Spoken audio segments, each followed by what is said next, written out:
Mic check 1 2 1 2. It's the Y2K Collector, and I'm back on a Wednesday morning. Happy hump day to all of you who are grinding through this work week. It has been a crazy work week to say the least, and a lot of interesting thoughts and a lot of interesting articles have actually come across my desk. And I've been talking a lot about making sure you stay employed, and I've been talking a lot about just, making sure that your priorities are in order. And I kind of wanted to have a little bit of a different conversation this morning because I think this is really important for a lot of folks who are into video game collecting and folks who actually currently have video game collections. So I'm showing you these games not to flex, but to seriously make one statement. This is not a retirement. These video games that you see here are not games that I'm expecting to retire on. The video games that you see here, with the exception of maybe Fire Emblem Radiant Dawn, because I'm not a huge like massive RPG fan, these are games that I have in my collection because I'm a huge shoot 'em up fan. I am a huge action platformer fan. I love action games. I love me a good hack and slasher and a great adventure game. Another partial exception would be House of the Dead, which I'm actually considering selling or trading because I'm not too much into the horror genre of video games.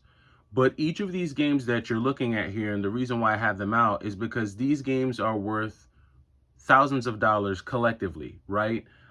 Last Resort goes for around 700. Fire Emblem will probably go for anywhere between 225 and 250. Metal Warriors, that is a loose cart. That's not complete in box. That's just an aftermarket case. But even a loose Metal Warriors will go for anywhere between 300 and 350. Burning Rangers on the Sega Saturn is easily a $700 game. Herc's Adventures roughly goes for around 250. House of the Dead is a $450 to $500 game. Futurama, which has actually gone up over the last few days, I'm not sure why, is anywhere between 3 and 350. Lords of Thunder is a $300 game, and Blood Will Tell.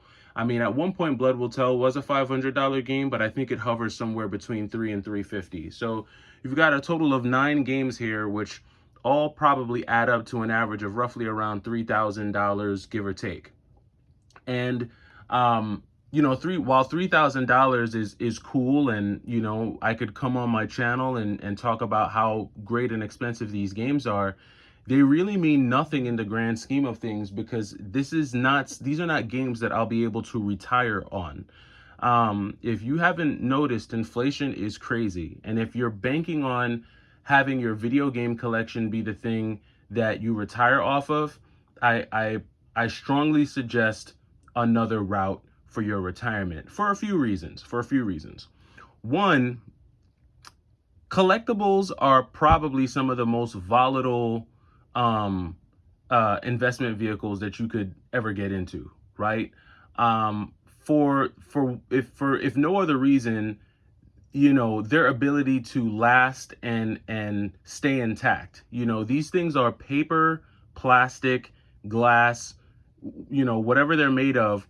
All of these materials that these games are made of can easily break down just through the atmosphere, right? If they're not stored in the proper environment, if they're left in a damp condition, if they're left in too cold of a condition, too hot of a condition, these discs can suffer from disc rot.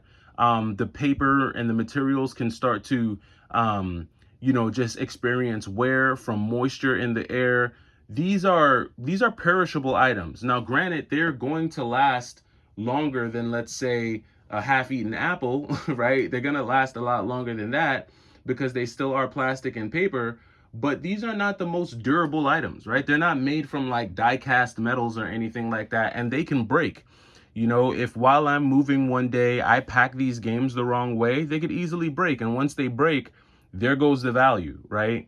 A lot of the value with these games come in the fact that they're all complete in box, like I said, with the exception of Metal Warriors. So that's one reason. The second reason is that it's a lot easier to buy video games than it is to sell video games. And if you've never sold a video game before, or if you've never sold an expensive video game before, that's not as easy to do. It's not as easy as going to a Robinhood account or a Schwab account or any kind of stock trading account and just selling your shares. There's no ready and available market like that for retro video games. You actually have to go out there and find it. You have to find people who are willing to spend the hundreds of dollars, or in some cases thousands of dollars, that it would take to acquire some of these video games. So once you start getting into like these high dollar, more expensive games, your exit strategy, if you are planning on selling the games, has to be very fine tuned, and you have to be real focused with where you plan on selling these games, because it's not as easy as selling shares of a stock. And you'll see that you'll come to find that finding buyers and dealing with buyers, especially the more expensive the game is, or especially the more expensive the lot is, it usually just equates to more headache. Buyers are more picky, they're more finicky. They inspect things a lot more closely, and rightfully so. If you're spending hundreds or thousands of dollars on games, you want to make sure that what you're buying is going to be up to your standard. So selling these games is not going to be as easy of a task as I think some YouTubers make it seem.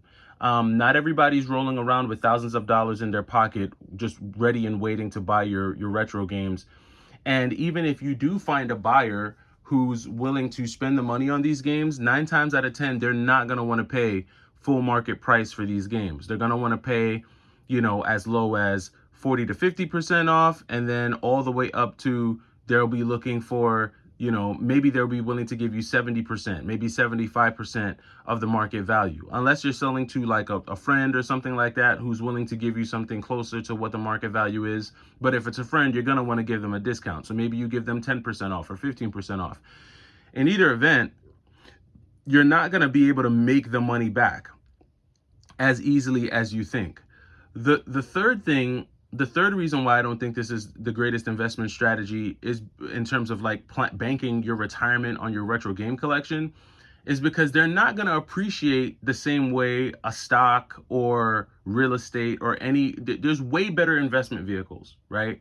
The only reason that I don't want to say the only reason, but the biggest reason we saw the massive jump in prices for video games is because we had a once in a lifetime event which created mass hysteria, mass euphoria, and just mass,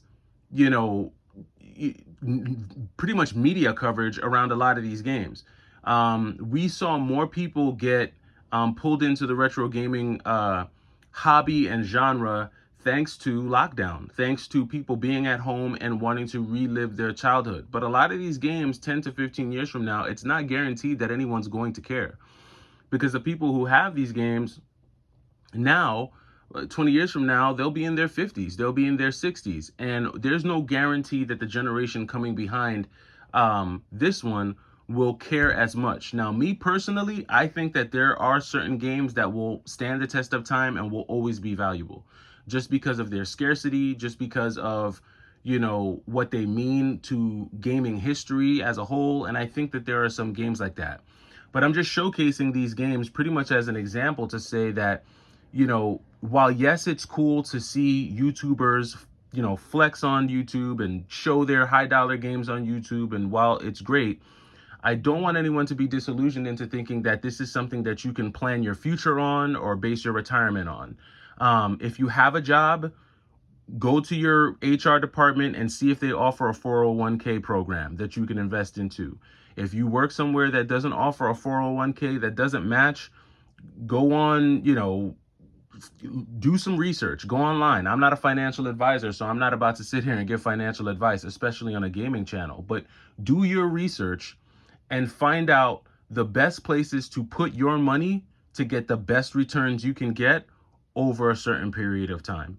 And there are short-term investments that have the potential to get you a higher return in a shorter period of time.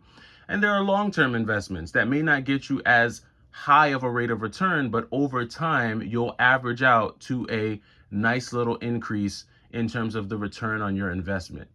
And then lastly, like I said, if stocks and bonds and things like that if you feel like those are too sketchy for you, you can always look at things like real estate, which I understand right now real estate is nearly an impossible investment vehicle to get into.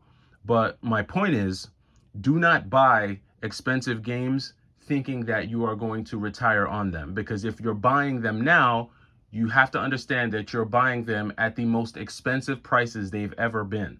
So there's no equity in these games, right? You're not going to have any equity in the games in terms of what you can profit. Now, if you happen to find these games at an incredibly low price, more power to you. Congrats to you. If you happen to find a copy of Lords of Thunder for $10 at GameStop, great. You're still not going to retire on the $280 profit that you make off of one game, right? Do not be disillusioned. That is not reality, and life is more expensive than the cost of even even if you found a $2,000 video game for $100, you're still not retiring on $1,900. Life is a lot more expensive than $1,900. So I just wanted to put that out there for the Y2K crew. I know I got a lot of sensible people following the channel, and I know you guys leave a lot of sensible comments down below. I just felt like it was important just to share that, just because of a comment that I got from someone else, not from someone on YouTube, but just a fellow collector. I was talking to a fellow collector. He's someone who doesn't collect video games. He actually collects comic books. And he made the comment that, yeah, my comic book collection is going to be my retirement. And I just sat there thinking, like, that's not smart. I hope you have more eggs in other baskets to hedge yourself.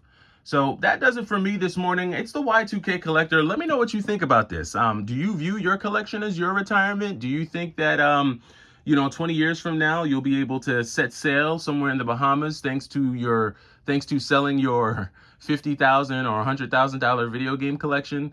Let me know down in the comments. It's the Y2K Collector. Very provocative thought here. It's Wednesday. It's hump day. I can't believe the Timberwolves lost again. I mean, what is going on? Ant-Man. And I just don't get it. It looks like Denver is going to be steamrolling their way to another championship. I really don't know what's happening there. Let me know your thoughts on that as well for all my basketball fans. It's the Y2K Collector. I'll talk to you this afternoon.